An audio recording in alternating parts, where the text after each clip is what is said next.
What can keep you happy and healthy when you go through your life?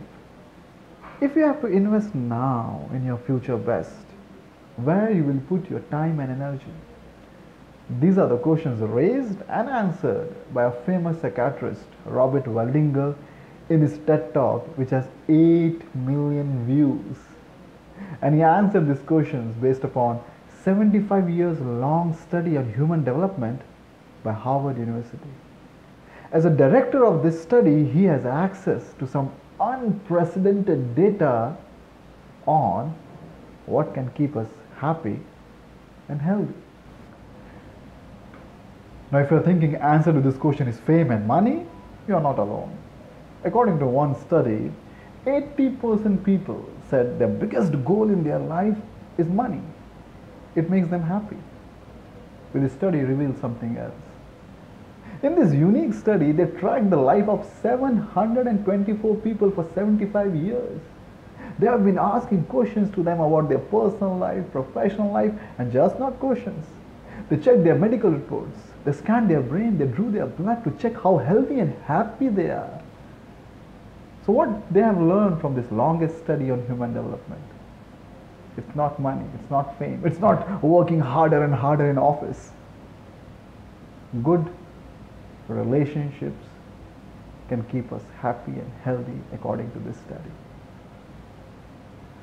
People who have lived with good relationships with their family, friends and community are much happier and healthier compared to those who have lived alone. Now, good relationship doesn't mean that with how many people you are surrounded with, because we all know sometimes even in crowd we feel alone, or sometimes even in marriage one can feel alone. Good relationship means healthy relationships, because in this study people who have lived in conflict relationships have lived shorter, they are less healthy, are less happier compared to those who have lived in good relationships. So when I learned that healthy relationship can keep me healthy and happy, I decided to look into my relationships and the most special relationship I have with my mother. Now let me tell you about my mother. She is obsessed with food. No, not her food, my food. Yes. I remember when I was a child and used to come from school, the first question was, have you eaten your tiffin or not? When I started traveling, whenever I used to call from the airport, Mama, I have reached, the first question, where you will eat now? Every day in the evening I call my mama, and always, every day, the first question is, which sabji today? She is just obsessed with her food. She is just obsessed. But let me share an incident which happened recently in Diwali, and that incident has really helped me to understand how to keep a relationship healthy.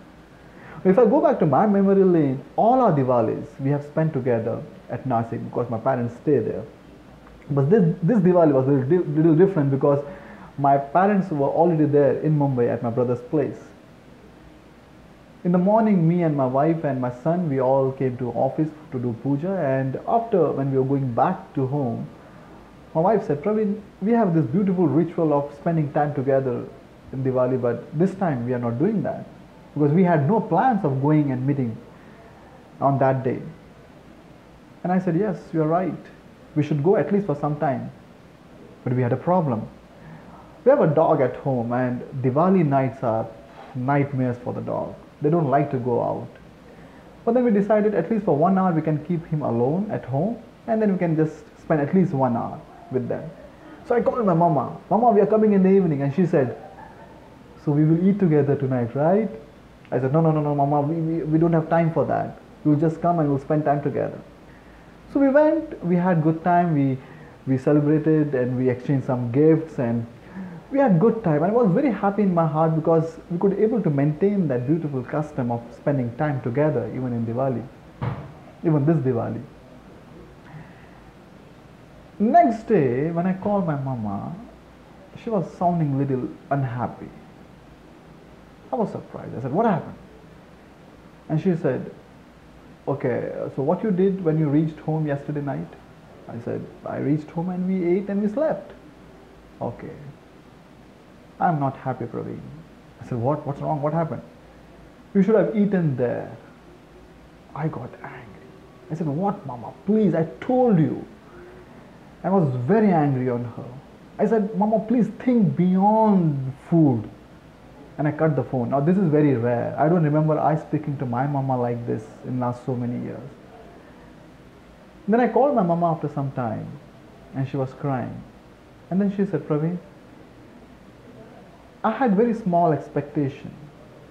My expectation was, at Diwali night, we as family all sit together and eat. That would have made me happy. And I felt for a moment, yes, that was very small expectation. And it was very easy for us to do that. But the only reason I didn't do that, because I couldn't understand that expectation. In relationships, many times we can easily keep our relationship healthy when we understand the expectations, what people are expecting from us, not what we are offering or giving, what they are expecting from us. And many times their expectations are very, very small, which are very easy for us to do. But we don't do that just because we don't understand those expectations. And then I learned, yes, the easiest way to keep any relationship healthy is to understand those small, small expectations. Look into your life, your relationship as a brother, sister, mother, father, boss, subordinate. Maybe there are some small, small expectations which they are expecting from you, which can help you to keep your relationship healthy. Because now you know, healthy relationships can keep you happy and healthy. This is Praveen Vadalkar signing out. Until we meet again.